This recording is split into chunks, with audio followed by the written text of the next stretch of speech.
Merci d'être avec nous sur Al24 News au sommaire de l'actualité de ce mardi 10 mars.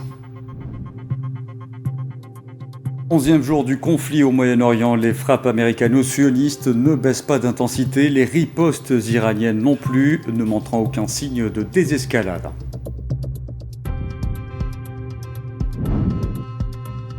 Le président américain Donald Trump, dans le feu de l'action, qualifie de succès les attaques contre l'Iran et affirme avoir considérablement réduit la force de frappe de Téhéran.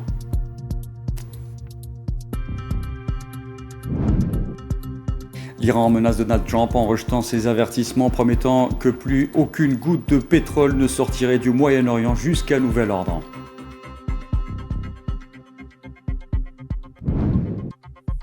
Et puis la Chine souligne la nécessité de respecter la souveraineté, la sécurité et l'intégrité territoriale de l'Iran, appelant à un arrêt immédiat des opérations militaires.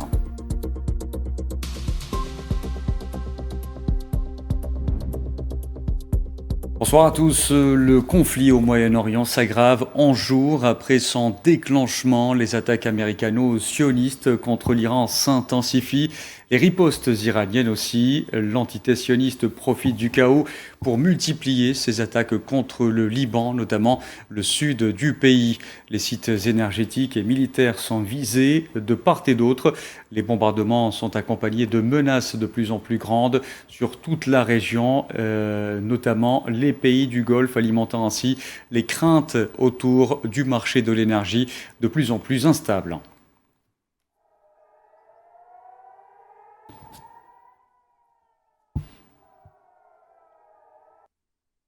Pour le moment, rien ne semble pouvoir faire taire les armes. Le ministre iranien des Affaires étrangères, Abbas Araghchi, a affirmé que son pays était prêt à se battre aussi longtemps que nécessaire contre les États-Unis et l'entité sioniste, écartant toute négociation avec Washington, et ce après la déclaration du président américain Donald Trump selon laquelle la guerre avec l'Iran se terminerait bientôt.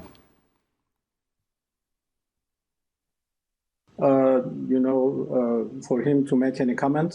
Tout d'abord, il est encore trop tôt, comme vous le savez, pour émettre le moindre commentaire. Tout le monde attend ses prochains discours et déclarations. Cependant, je ne pense pas que la question de discuter ou de négocier à nouveau avec les Américains soit d'actualité, car nous avons, comme vous le savez, une expérience très amère du dialogue avec eux. Après 3 cycles de négociations, l'équipe de négociation américaine avait pourtant affirmé que nous avons fait des progrès significatifs. Malgré cela, ils ont décidé de nous attaquer. Par conséquent, je ne pense plus que la discussion avec les Américains soit à l'ordre du jour. So I don't think, talking with Americans anymore.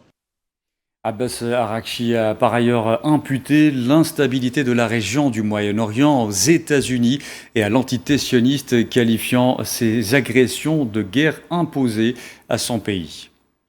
The result of Comme vous le savez, c'est le résultat de l'agression israélienne et américaine qui a rendu toute la région peu sûre et instable. Les conséquences sont graves, non seulement pour nous, mais pour l'ensemble de la région et désormais pour la communauté internationale. En réalité, c'est une guerre qui nous est imposée. Ce que nous faisons n'est rien d'autre que de l'autodéfense. Nous sommes confrontés à une agression absolument illégale. Nos actions relèvent de la légitime défense, ce qui est tout à fait légal et légitime. De son côté, le président du Parlement iranien, Mohammad Bagher Ghalibaf, le président du Parlement iranien, a rejeté l'idée selon laquelle la fin de la guerre pourrait être obtenue par des négociations avec les États-Unis et l'entité sioniste, soulignant que Téhéran ne cherchait absolument pas à conclure un cessez-le-feu.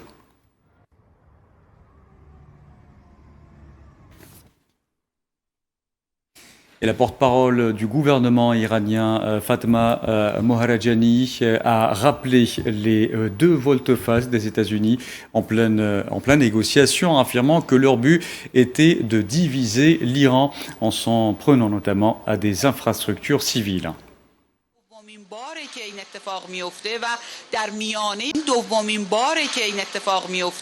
C'est la deuxième fois que cela se produit et en plein milieu des négociations. Littéralement, ces négociations sont bombardées. Par conséquent, toute médiation qui aura lieu se déroulera naturellement à la condition qu'il y ait non seulement un cessez-le-feu, mais un accord complet. C'est-à-dire que nous ayons atteint un point où nous savons que cela ne se reproduira plus. Mes amis peuple iranien, le but de ces attaques n'est ni la liberté, ni la démocratie. Leur but est la partition de l'Iran. Ils veulent un pays morcelé et affaibli. N'oublions jamais ces mots. D'après les chiffres dont je dispose, 52 unités de santé ont été ciblées par des attaques ces derniers jours. 29 centres de soins, 19 unités d'urgence et 16 ambulances ont été pris pour cible. 4 ambulances et un hélicoptère de secours ont été entièrement détruits. 11 membres du personnel soignant ont perdu la vie.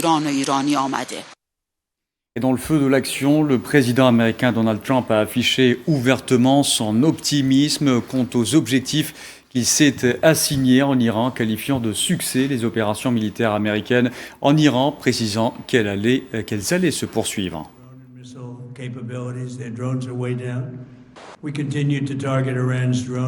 Nous continuons de cibler les capacités iraniennes en matière de drones et de missiles. Leurs capacités sont fortement réduites. Leur production de drones a été touchée et dès aujourd'hui, nous connaissons tous leurs sites de production qui sont frappés les uns après les autres. Leur capacité de missiles a diminué d'environ 10%, voire moins. Mais tout cela se traduit par une baisse de 90% de divers éléments, notamment les lanceurs de missiles iraniens, et une chute de 83% des tirs de drones. Comme vous le savez, les tirs de drones sont en net recul, mais nous constatons une baisse de plus de 90% des lanceurs de missiles iraniens, ce qui est très difficile à reproduire et très difficile à obtenir. Donald Trump est allé plus loin. Pour le président américain, les attaques américaines ont affaibli considérablement la force de frappe de l'Iran, évoquant même une avance sur son calendrier initial. Nous disposons désormais d'intercepteurs à bas coût qui neutralisent efficacement les drones iraniens et nos bombardiers B-2 ont récemment largué des dizaines de bombes de 900 kg qui ont détruit des lanceurs de missiles dans tout l'Iran et se sont défoncés profondément dans le sol iranien. Dans de nombreux cas, le sol n'a pas résisté. De plus, nous anéantissons la base industrielle que le régime utilise pour construire des drones et des missiles à un rythme que personne n'aurait cru possible. Nous les neutralisons, nous savons où ils se trouvent, nous sommes largement en avance sur notre calendrier initial. Je dirais qu'après un mois, nous n'aurions probablement pas imaginé en être là, sans compter que nous avons neutralisé la direction à 2 voire 3 reprises. L'Iran a menacé ce mardi le président américain en rejetant ses avertissements de la veille et en promettant que plus aucune goutte de pétrole ne sortirait du Moyen-Orient jusqu'à nouvel ordre. L'Iran qui contrôle désormais le très stratégique détroit d'Ormuz par lequel transite 1/5 de la production mondiale de pétrole et de GNL. Neila et Hamouda. Les marchés boursiers européens et asiatiques ont rebondi ce mardi, portés par la baisse des prix de l'énergie. Le prix du Brent était supérieur à $110 le baril. Il est tombé à $88 mardi matin, après les déclarations du président américain Donald Trump. La Maison-Blanche sort l'artillerie lourde. Premier levier, la création d'une assurance publique contre les risques politiques pour rassurer les armateurs dont les primes avaient explosé. Les États-Unis proposent une assurance contre les risques politiques à tous les pétroliers opérant dans le Golfe. Nous mettons donc en place une assurance qui pourrait les accompagner pour les protéger. Nous ne pensons pas que ce sera nécessaire le cas échéant, et s'ils font quoi que ce soit, le coût sera incalculable. Le président américain a laissé entendre que Washington a averti que les attaques américaines pourraient s'intensifier si l'Iran tentait de bloquer le trafic pétrolier dans le détroit d'Ormuz, qui assure 1/5 de l'approvisionnement mondial en pétrole. Nous levons également certaines sanctions liées au pétrole afin de faire baisser les prix. Nous imposons des sanctions à certains pays, mais nous allons les retirer de la liste. Le détroit d'Ormuz n'est plus concerné. Qui sait, peut-être n'aurons-nous plus besoin d'en imposer. Un message clair envoyé à Téhéran. Si l'assurance ne suffit pas, Donald Trump se dit prêt à déployer l'US Navy pour escorter physiquement chaque baril à travers les eaux contestées. La paix régnera, mais le moment venu, la marine américaine et ses partenaires escorteront les pétroliers à travers le détroit si nécessaire. J'espère que ce ne sera pas nécessaire, mais si c'est le cas, nous les escorterons sans relâche. Ces déclarations interviennent alors que les tensions régionales et les inquiétudes concernant l'approvisionnement énergétique continuent d'alimenter la volatilité des prix du pétrole sur les marchés internationaux. Entre promesses de protection militaire et levée de sanctions, Donald Trump tente d'éteindre l'incendie. Mais à l'autre bout du monde, en Corée du Sud par exemple, la flambée des prix pousse déjà les automobilistes à chercher du carburant moins cher. Pour de nombreux analystes, ce calme sur les marchés pourrait n'être que temporaire, mais cela pourrait être le calme qui précède la tempête s'il n'y a pas de désescalade. Et pour évoquer tous ces développements, nous avons comme invité aujourd'hui avec nous dans les studios d'Al24 News Kamel Mansari, directeur de publication du journal Le Jeune Indépendant. Kamel Mansari, bonsoir. Bonsoir. Alors pour rentrer directement dans le vif du sujet, cette guerre au Moyen-Orient pourrait-elle se terminer bientôt comme l'affirme et l'avance Donald Trump ? Non, l'issue de la guerre ne dépendra pas de Trump. C'est-à-dire qu'il faut qu'il y ait des négociations d'abord ou bien des tractations. C'est vrai qu'aujourd'hui, l'administration américaine, elle essaie à travers le président Poutine de trouver une issue. Donc Poutine avait laissé fuiter le fait que des tractations sont en cours, en plus faire participer des pays du Golfe pour arriver à une solution politique. Mais sur le terrain, la tension persiste toujours. Au moment où Trump s'exprimait, il disait qu'il avait réduit les potentiels de défense ou d'attaque de l'armée iranienne et surtout des gardiens de la révolution, notamment les lanceurs de missiles. Les Iraniens poursuivaient leurs bombardements et leurs tirs sur Israël, sur Tel Aviv aujourd'hui, hier matin, et sur d'autres points en Israël. Donc, sans parler du fait que, encore une fois, Abu Dhabi a été ciblé et le Koweït aussi. Donc, cette prétendue neutralisation des potentiels de missiles iraniens a été en réalité démentie par les faits, justement par le terrain. Ceci d'un côté. De l'autre, aujourd'hui, eh bien, c'est évidemment une issue politique est recherchée parce que Trump est sous pression sur nos niveaux intérieurs, sous pression par les marchés boursiers et sur pression par les marchés pétroliers, sans oublier les compagnies d'assurance qui ne sont pas tout à fait, n'ont pas tout à fait confiance dans les propos du président américain du moment que les pertes sont énormes et qu'elle refuse jusqu'à aujourd'hui d'aller vers assurer les bateaux, notamment la compagnie GLAD ou la Lloyd Insurance de Londres. Et Kamel Mansari, vous dites que l'issue de cette guerre doit être définie par des négociations. Or, on l'a vu aujourd'hui, les forces iraniennes, aussi bien que la diplomatie de Téhéran, rejettent catégoriquement pour l'instant toute négociation avec Washington ou encore, voire moins, avec l'entité sioniste. Il faut voir dans la direction politique iranienne qu'il y a plusieurs déclarations. Il y a ceux émanant du ministère de la Défense, il y a le président du Parlement iranien, il y a aussi l'état-major des gardiens de la Révolution. Donc il y a certes une volonté d'afficher le fait de ne pas se soumettre aux desiderata américains, le fait de refuser refuser le cessez-le-feu parce que les Iraniens ont demandé deux choses, les excuses et les dédommagements de la part des États-Unis et surtout la levée des sanctions. Donc comme dans toute guerre, le recours aux négociations, aux tractations et l'intervention de parties intermédiaires, c'est-à-dire est importante pour régler ce sujet. Donc ce n'est pas simplement par des déclarations. Les deux campent sur l'opposition, mais on voit que l'Iran est debout. Donc en dépit du fait que les bombardements intensifs qui ont visé aujourd'hui Ispahan et comme la ville de Qom et le sud de Téhéran, on constate que les Iraniens poursuivent leur résistance et répliquent à tout bombardement américain. Donc ils sont sur le terrain, donc ils ont pratiquement la carte, ou bien si vous voulez, ils sont les maîtres de l'horloge du moment qu'ils contrôlent aussi le détroit d'Ormuz. Ça leur permet d'être dans une situation où ils peuvent négocier à l'aise. Et les promesses faites par Trump sont contredites par la réalité du terrain et par le fait que même si le marché pétrolier a baissé un peu, ce n'est pas une baisse qui rassure. Donc nous sommes dans l'expectative et dans la peur que cette guerre se poursuive et s'éternise.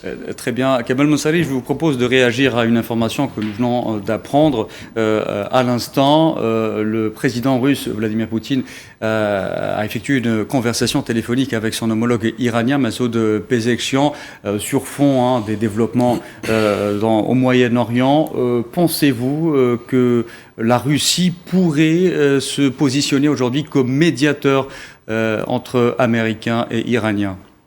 Écoutez, il y a deux volets. D'abord, et cela intervient au lendemain d'un appel téléphonique entre Poutine et Donald Trump. Vous savez, il y a deux volets. D'abord, les Russes peuvent tirer profit de la situation. Donc, sur le fait de lever des sanctions promises par Trump, notamment sur la compagnie Rosneft.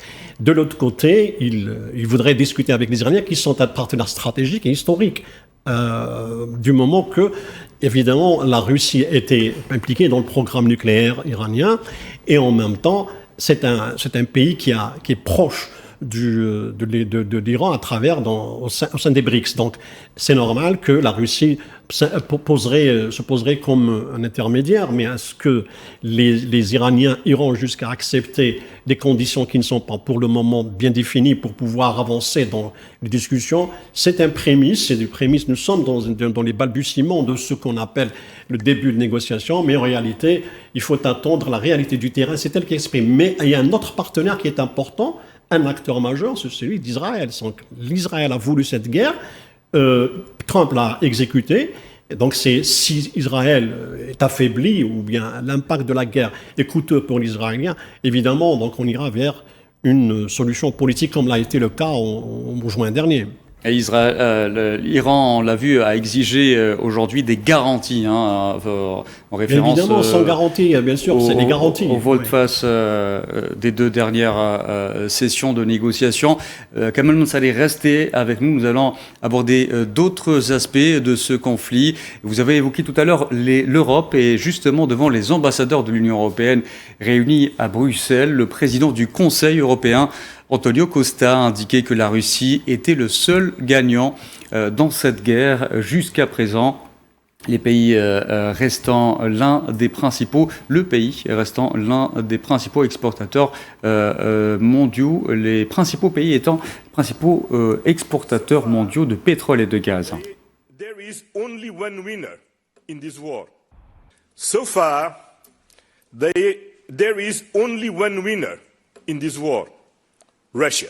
Jusqu'à présent, il n'y a qu'un seul vainqueur dans cette guerre, la Russie. Elle fragilise progressivement la position de l'Ukraine en bafouant le droit international. La hausse des prix de l'énergie lui permet de financer sa guerre contre l'Ukraine. Elle profite du détournement de moyens militaires qui auraient pu être déployés pour soutenir l'Ukraine. Enfin, elle bénéficie du désintérêt croissant pour le front ukrainien. Le conflit au Moyen-Orient occupant le devant de la scène, nous connaissons la nouvelle réalité. Une réalité où la Russie viole la paix, la Chine perturbe le commerce et les États-Unis remettent en cause l'ordre international fondé sur des règles. Dans ce nouveau contexte, quelle doit être la mission de l'Union européenne? Premièrement, nous devons défendre l'ordre international fondé sur des règles. Nous devons faire respecter les principes inscrits dans la Charte des Nations Unies tels qu'ils sont énoncés dans nos traités. Les violations du droit international sont inacceptables, que ce soit en Ukraine, au Groenland, en Amérique latine, en Afrique, à Gaza ou au Moyen-Orient. Et pendant que Donald Trump annonçait pour bientôt la fin de la guerre, des membres de son équipe l'auraient incité à trouver un plan de sortie. Côté iranien, l'heure est-elle à la guerre d'usure avec pour volonté d'enliser les États-Unis? Élément de réponse avec Safwan Ben Sabri. Téhéran joue sur le ton lent, subissant une guerre qu'ils n'ont pas commencée. Les Iraniens jouent désormais la montre, une stratégie qui n'arrange pas les États-Unis. La volonté d'en finir au plus vite est explicitement énoncée à Washington par Donald Trump. Nous avons fait une petite excursion parce que nous estimons que c'était nécessaire et je pense que vous verrez que ce sera une excursion de courte durée. Téhéran souhaite voir Donald Trump renoncer à une guerre dans laquelle il s'est retrouvé aux côtés de l'entité sioniste. Les objectifs américains avant le lancement de la guerre étaient multiples, changement de régime et anéantissement de l'arsenal militaire iranien. Le régime tient debout. La force militaire iranienne, bien que touchée, est encore en mesure de produire des dégâts physiques et psychologiques. L'Iran souhaite voir les États-Unis s'enliser dans une guerre d'usure. Les Iraniens savent qu'une victoire militaire est impossible. Il ne reste plus pour la République islamique que la victoire politique. L'Iran mène une guerre sur plusieurs fronts. Le blocage du détroit d'Ormuz implique une inflation mondiale qui impacte la croissance et la consommation. L'implication de facto des pays du Golfe implique une pression de ces derniers sur Washington pour l'arrêt des hostilités. La pression sur Trump n'est pas seulement externe. L'électorat MAGA qui a voté pour un président qui avait promis de ne déclencher aucune guerre se sent trahi par l'interventionnisme de Donald Trump. Plusieurs raisons poussent donc l'Iran à jouer l'usure face à l'axe américano-sioniste dans l'attente de voir le président américain déclarer la fin de la parenthèse militaire. Et pendant ce temps, Pékin a exprimé son opposition à toute ingérence dans les affaires intérieures d'autres pays sous quelque prétexte que ce soit, soulignant la nécessité de respecter la souveraineté, la sécurité et l'intégrité territoriale de l'Iran. La Chine a également appelé à un arrêt immédiat des opérations militaires, à une reprise du dialogue et des négociations dans les plus brefs délais.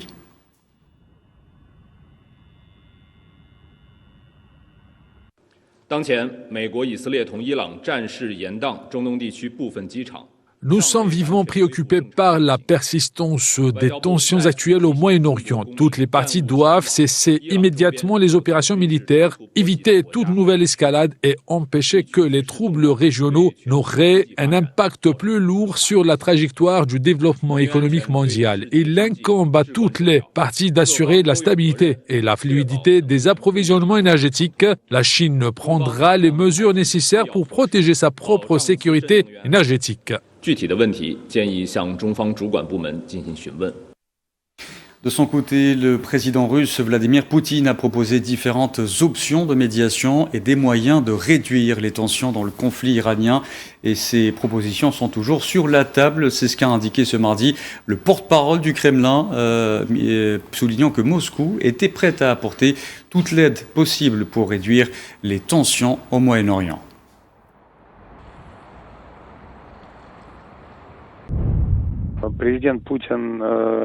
Dès le début de cette crise iranienne, avant même le déclenchement de la phase militaire, le président Poutine a proposé des options de médiation de notre part afin de contribuer à apaiser les tensions. Nombre de ces propositions restent d'actualité, comme l'a déclaré hier le président russe. La Russie est prête et se fera un plaisir d'apporter son aide dans toute la mesure du possible.